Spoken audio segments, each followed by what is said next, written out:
오늘은 예수를 만난 사울이라는 제목으로 사도행전 9장 1절부터 9절까지 화면을 따라서 한 목소리로 함께 봉독하겠습니다. 1절부터 함께 봉독합니다.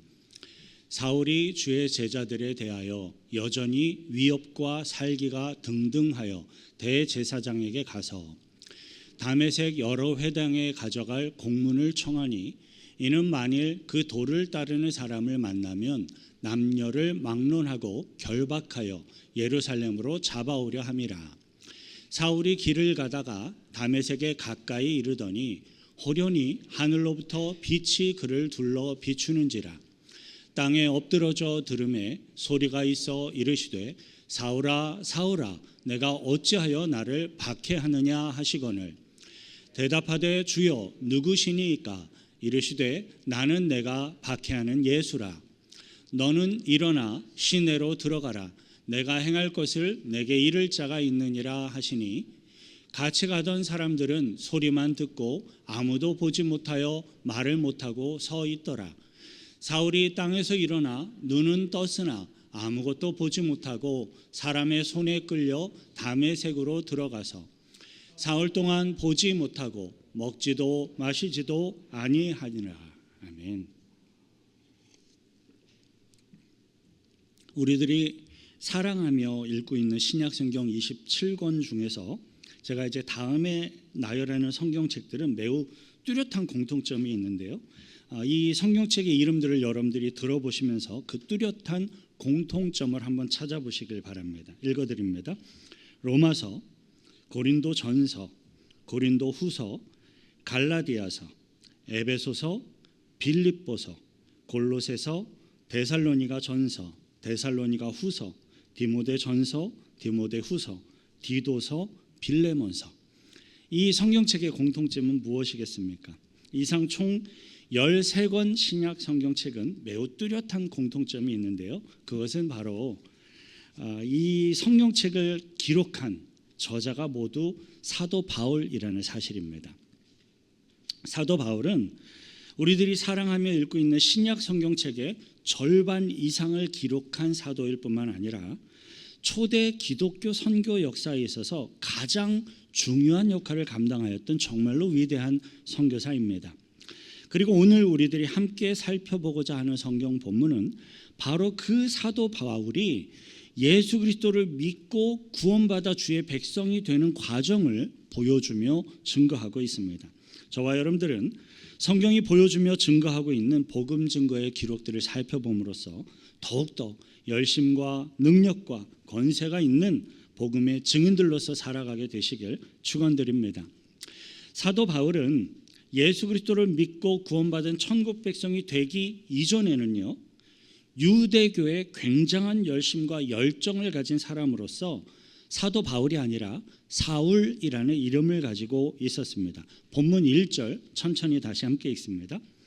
사울이 주의 제자들에 대하여 여전히 위협과 살기가 등등하여 대제사장에게 가서 본문 1절에 기록되어 있는 주의 제자들에 대하여라는 이 말은 예수 그리스도를 믿고 따르는 예수 그리스도의 제자들, 즉 우리 크리스천들을 가리키는 표현입니다. 그리고 위협과 살기가 등등하여라는 이 표현은 이 크리스천들을 위협하고 심지어 죽이기를 원하였던 그 당시 사울의 생각, 사울의 마음을 잘 보여주고 있습니다. 사울은 자신이 맹신하고 있었던 유대교에 지나친 열심, 지나친 열정을 다 쏟고 있었기 때문에 유대교를 거부하거나 유대교를 반대하는 크리스천들은 박해하고 죽이려는 자리에까지 앞장섰던 거예요. 성경에 기록되어 있는 그 대표적인 사건이 바로 스데반의 순교 사건이었습니다. 사도행전 7장 59절부터 8장 3절까지 화면을 따라 함께 읽습니다. 시작. 그들이 돌로 스데반을 치니 스데반이 부르짖어 이르되 주 예수여 내 영혼을 받으시옵소서 하고 무릎을 꿇고 크게 불러 이르되 주여 이 죄를 그들에게 돌리지 마옵소서 이 말을 하고 자니라. 사울은 그가 죽임당함을 마땅히 여기더라. 그날에 예루살렘에 있는 교회에 큰 박해가 있어 사도 외에는 다 유대와 사마리아 모든 땅으로 흩어지니라. 사울이 교회를 잔멸할세 각 집에 들어가 남녀를 끌어다가 옥에 넘기니라. 예. 사울은 교회를 잔멸하기 위하여서 크리스천들의 각 집에 찾아다니면서 크리스천들을 잡아다가 감옥에 넘기는 그러한 일에 앞장서고 있었습니다. 하지만 사울은요, 로마의 정부로부터 어떤 고난을 위임받은 군인도 아니었고 경찰도 아니었고 유대인들의 최고 의결기관인 산헤드린 공회에 속해 있는 그런 사람도 전혀 아니었습니다. 실질적으로 사울이라는 청년은 이 크리스천들을 이렇게 잡아서 가둘 수 있는 법적인 권한이 전혀 없는 사람이었습니다. 단지 사울은 유대교에 매우 강한 열심과 열정을 가진 사람으로서 유대교를 거부하고 있는 저 크리스천들을 박해하며 심지어 죽이기를 간절히 원하였던 겁니다. 자, 이 대목에서요, 우리들은 왜 그토록 사울이 크리스천들을 박해하며 심지어 크리스천들을 죽이려고까지 하였는가 하는 점을 생각해 볼 필요가 있습니다. 그 당시에 크리스천들을 박해하며 죽이기를 원하여서 이를 갈며 분노하였던 대표적인 사람들은 대제사장을 중심으로 하는 유대 지도자들, 즉 산헤드린 공회 유대 지도자들이 그러하였습니다. 왜냐하면요, 이 대제사장들과 유대 지도자들은 유대교라는 이 종교를 중심으로 이스라엘 사람들의 종교성을 이용하여서, 그것을 도구로 이용하여서 자신들의 정치적인 권세, 위치, 그리고 부와 유익을, 온갖 부와 유익을 다 누리고 있는 사람들이었기 때문입니다. 그 당시에 대제사장들을 중심으로 하는 유대 지도자들은 단지 자신들의 권세, 자신들이 누리고 있는 부와 유익을 지속적으로 계속해서 추구하기 위하여서 크리스천들을 박해하였던 것이었습니다. 하지만 이 사울이라는 이 청년은 전혀 그렇지가 않았습니다. 이 사울은 크리스천들을 박해하고 죽임으로써 자신이 누리거나 취득할 수 있는 어떤 권세가 전혀 없었고요, 어떤 이득이 있는 것도 없었습니다. 실질적인 유익을 얻을 수 있는 것도 전혀 없는 사람이었습니다. 심지어 사울은 크리스천들을 잡아서 가둘 수 있는 법적인 권한조차도 전혀 없는 사람이었습니다. 그럼에도 불구하고 사울은 제사장에게 본인이 직접 찾아가서 내가 이 크리스천들을 잡아올 테니까 크리스천들을 잡아서 감옥에 가둘 수 있는 이 유대교의 공식적인 공문을 써달라라고 청하여서 크리스천들을 잡아서 옥에 가두려고 하였습니다. 본문 2절 천천히 함께 읽습니다. 다메섹 여러 회당에 가져갈 공문을 청하니 이는 만일 그 도를 따르는 사람을 만나면 남녀를 막론하고 결박하여 예루살렘으로 잡아오려 함이라.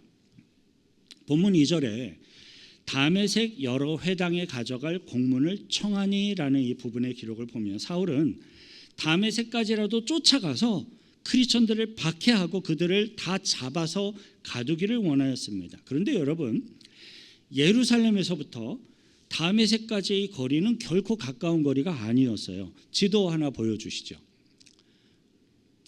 저 아래쪽에 빨간 그림으로 동그라미 친 곳이 예루살렘이고요, 그 제일 꼭대기에 북동쪽에 다메섹이라고 쓰여져 있죠. 성경에서 이스라엘 지경의 제일 꼭대기 레바논산 그 위에까지 올라가야 다메섹이 있는 거예요.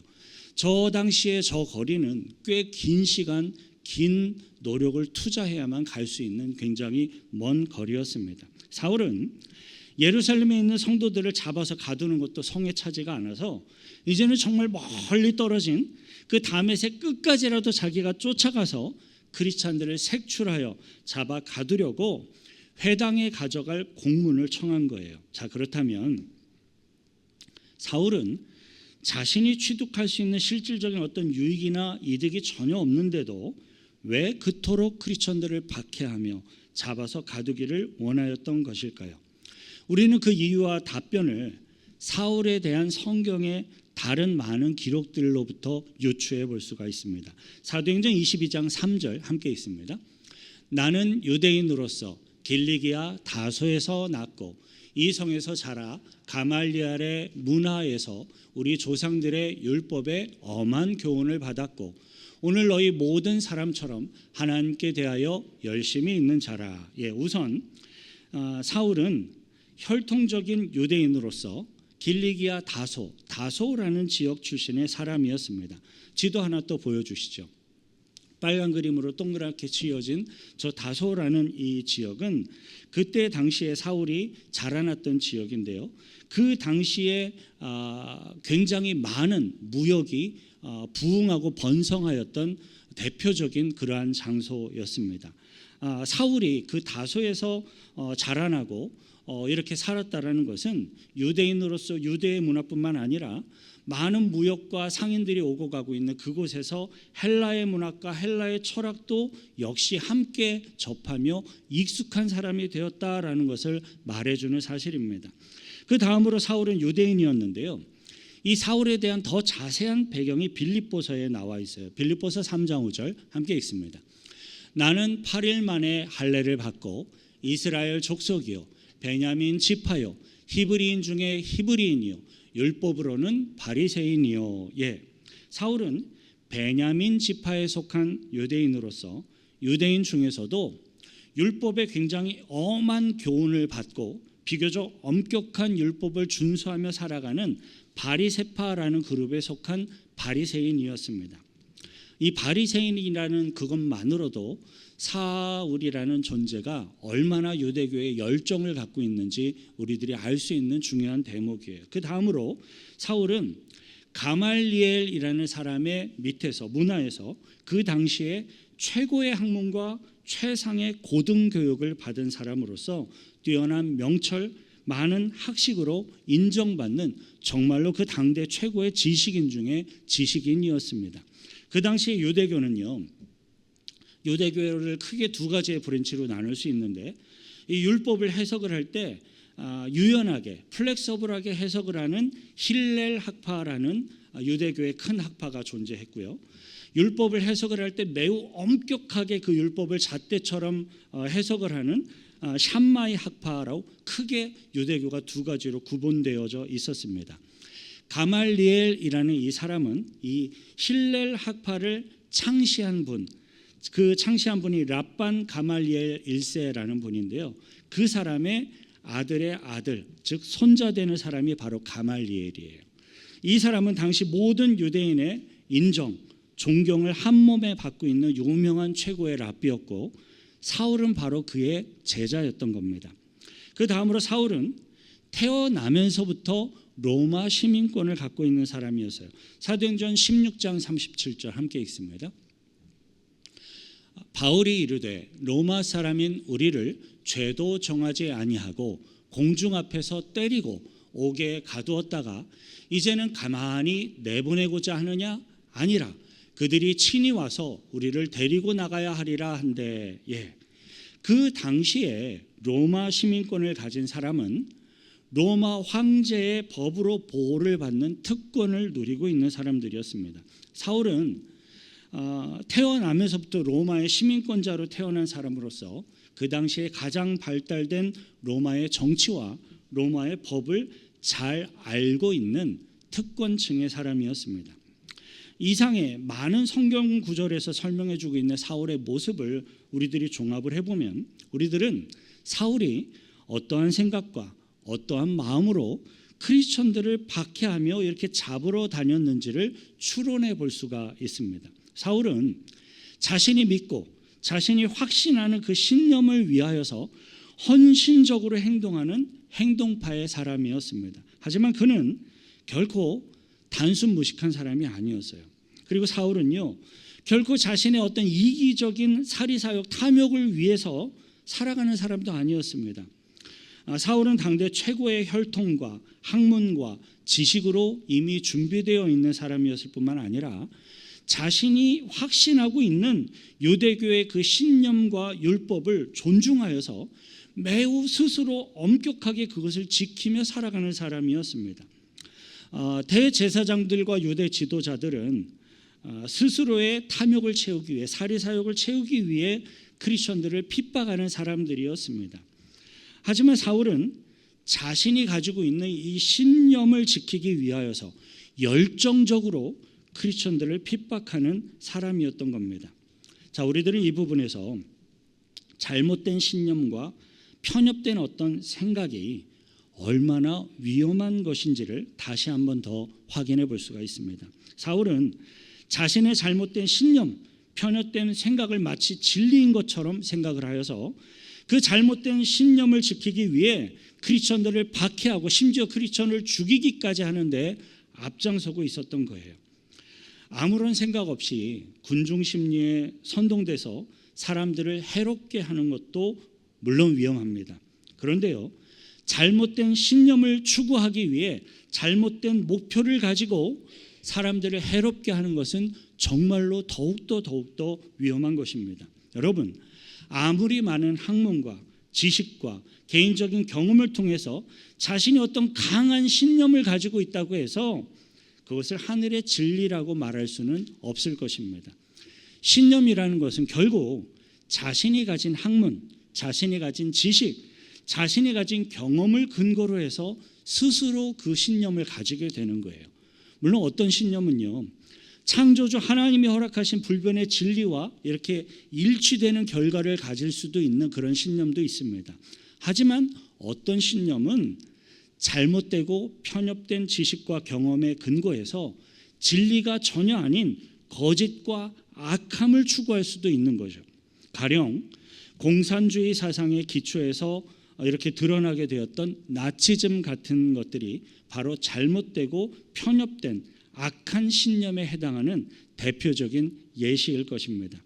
하지만 믿음으로 주어지는 진정한 신앙은요, 본인 스스로의 노력도 필요하지만 노력만으로 주어지는 게 아니에요. 오직 하나님의 은혜로만 우리들에게 믿음이 주어질 수 있다라는 사실을 우리들은 기억해야 하겠습니다. 잘못된 악한 신념에 완전히 자신이 사로잡혀 있었던 사울이라는 청년을 이렇게 온전한 신념과 온전한 마음 상태로 돌이키고 바로잡을 수 있는 사람은 그때 당시 아무도 없었습니다. 하지만 여러분, 우리 모든 인간들의 중심과 생각을, 마음을 다 꿰뚫어 보시는 하나님께서는 그분의 뜻과 섭리에 따라 능히 우리 사람들의 생각과 마음도 돌이키실 수 있다라는 사실을 기억하시길 바랍니다. 부활하시고 하늘 보좌에 승천하신 예수님께서는 이제 성령님을 통하여 직접 사울에게 찾아오셔서 말씀하시게 됩니다. 오늘의 본문 3절부터 6절 함께 읽습니다. 사울이 길을 가다가 다메섹에 가까이 이르더니 호련히 하늘로부터 빛이 그를 둘러 비추는지라. 땅에 엎드러져 들음에 소리가 있어 이르시되 사울아 사울아 내가 어찌하여 나를 박해하느냐 하시거늘 대답하되 주여 누구시니이까 이르시되 나는 내가 박해하는 예수라. 너는 일어나 시내로 들어가라. 내가 행할 것을 내게 이를 자가 있느니라 하시니. 사울은요, 혼자서 어두운 장소에 있다가 잠이 들어 꿈을 꾸다가 예수님의 환상을 본 게 결코 아니었습니다. 사울은 동료들과 함께 크리스천들을 잡아 가두기 위해서 다메섹이라는 곳을 향하여 가고 있는 길에 있었어요. 그것도 어두운 밤에 가고 있는 게 아니라 밝은 대낮에 동료들과 함께 이야기를 나누며 길을 걷고 있었습니다. 그런데 호련히 하늘로부터 밝은 대낮의 태양빛보다도 더욱더 강력한 거룩한 빛이 사울을 둘러서 비추었습니다. 사울을 둘러 비추었던 그 빛은 하나님의 거룩함으로부터 나오는 하나님의 영광의 거룩함의 빛이었습니다. 우리 죄성을 가진 인간들, 우리 죄성을 가진 사울은 그 거룩한 하나님의 빛의 위험 앞에 본능적으로 두려움을 느끼며 엎드러지게 되었습니다. 그리고 부활하시고 승천하신 예수 그리스도께서는 그 엎드린 사울에게 친히 찾아오셔서 말씀하십니다. 사울아, 사울아, 내가 어찌하여 나를 박해하느냐. 심지어 이렇게 사울에게 직접 찾아오신 예수님께서는요, 그게 혼자서만 계속 말씀하시고 많은 말씀을 선언하시고 그냥 떠나버리신 게 아니었어요. 성령님을 통해 사울에게 찾아오신 예수님께서는 이 엎드려 있는 사울과 인격적으로 대화를 하셨습니다. 사울이 주여 누구시니까? 라고 질문을 하니까 예수님이 그 사울의 질문을 듣고 그 질문에 대한 답변으로 분명하게 말씀하십니다. 나는 내가 박해하는 예수라. 그리고 예수님께서는요, 사울이 다메섹에 가서 이제 구체적으로 무엇을 어떻게 해야 하는지도 자세하게 가르쳐 주십니다. 너는 일어나서 다메섹의 시내로 들어가라. 내가 행할 것을 너에게 가르치고 지시해 줄 사람이 있을 것이다. 자, 강렬한 갑자기 거룩한 빛 가운데 예수님이 찾아오셔서 이 정도로 말씀을 해 주셨다면 보통의 사람들은 단번에 자신의 고집을 꺾고 예수님을 믿으며 회개하며 나왔을 겁니다.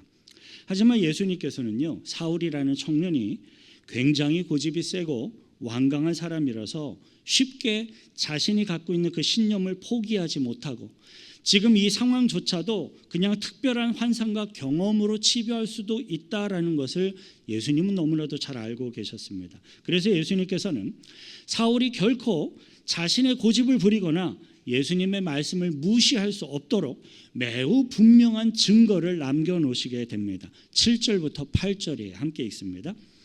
길을 가던 사람들은 소리만 듣고 아무도 보지 못하여 말을 못하고 서 있더라. 사울이 땅에서 일어나 눈은 떴으나 아무것도 보지 못하고 사람의 손에 끌려 다메섹으로 들어가서 밝은 태양빛과는 매우 분명하게 구별이 되는 거룩한 빛으로 사울을 둘러 비추시고 예수님께서 친히 찾아오셔서 사울과 대화하신 이 내용을 사울이 무시할 수 없도록 예수님이 남겨놓으신 증거는 바로 앞을 보지 못하는 것이었습니다. 사울은 호련히 하늘로부터 임한 거룩한 빛 속에서 예수님과 직접 예수님을 만나 보고 대화를 한 이후에 즉각적으로 앞을 볼 수가 없게 되었습니다. 방금 전까지만 해도 크리스천들을 박해하고 죽이기 위해 혹은 잡아서 가두기 위해 동료들과 함께 다메섹으로 가는 길을 걷고 있었던 사울이었지만 지금은 갑자기 아무것도 아예 볼 수가 없는 맹인이 되어버린 것입니다. 앞을 전혀 볼 수가 없는 맹인이 되어버린 이 경험은 사울에게 있어서 진정한 자신의 자아를 묵상하며 발견할 수 있도록 해주는 매우 특별한 영적인 경험과 교훈이 되었습니다. 사울은 스스로 생각하기를 자신은 구약 성경과 율법에 박식하여서 굉장히 잘 알고 있어서 하나님이 말씀하시는 이 진리를 자신은 잘 알며 그 진리를 추구하고 있다라고 생각하고 있었겠지만 실제로 사울은 영적으로 아무것도 보지 못하는 영적인 맹인에 불과하였던 겁니다. 당장에 아무것도 볼 수가 없어서 동료들의 손을 붙잡아야만 겨우 길을 걸어갈 수 있었던 사울은 비로소 자신의 무능력함과 자신의 무지함을 묵상하게 되었던 거예요. 이러한 사울의 자숙하는 심령과 행동을 성경이 다음과 같이 기록해 보여주고 있습니다. 9절 함께 있습니다. 사흘 동안 보지 못하고 먹지도 마시지도 아니하니라. 사울의 눈을 보지 못하도록 막으신 것은 예수님이 하신 것이죠. 예수님이 사울에게 증거로서 남겨놓으신 거예요. 예수님이 사울에게 보지 못하도록 행하신 것입니다. 하지만 3일 동안 사울이 직접 먹지도 않고 마시지도 않았던 이러한 행동은 예수님이 사울에게 명령한 것이 아니라 사울이 그 예수님을 만난 충격 가운데 스스로 자발적으로 근신하며 행하였던 그러한 사울의 모습이었습니다.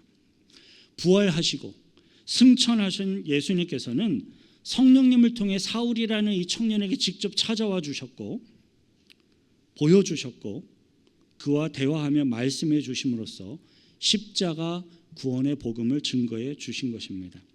때로는요, 정말로 특별한 경우에는 성령께서 친히 누군가에게 성령이 직접 찾아오셔서 그 사람에게 복음을 증거하고 은혜를 부어주시고 믿음을 허락해 주시는 경우가 있다는 사실을 우리는 알아둘 필요가 있습니다.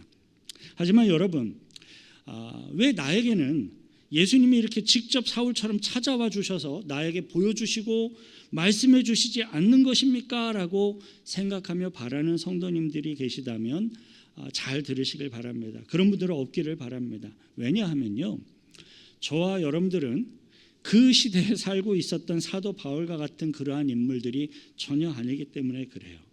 사도 바울은요, 하나님의 특별하신 섭리와 뜻 가운데 세 차례나 그 당시에 해외 선교 여행, 해외 전도 순방을 세 차례나 목숨의 위협을 느끼며 하였던 대단한 선교사예요. 그리고 신약 성경의 절반 이상을 이 사울이라는 청년이 바울이 되어 직접 다 기록한 매우 특별한 사도들 중에서도 매우 특별한 사도였다는 사실을 기록할 필요가 있습니다.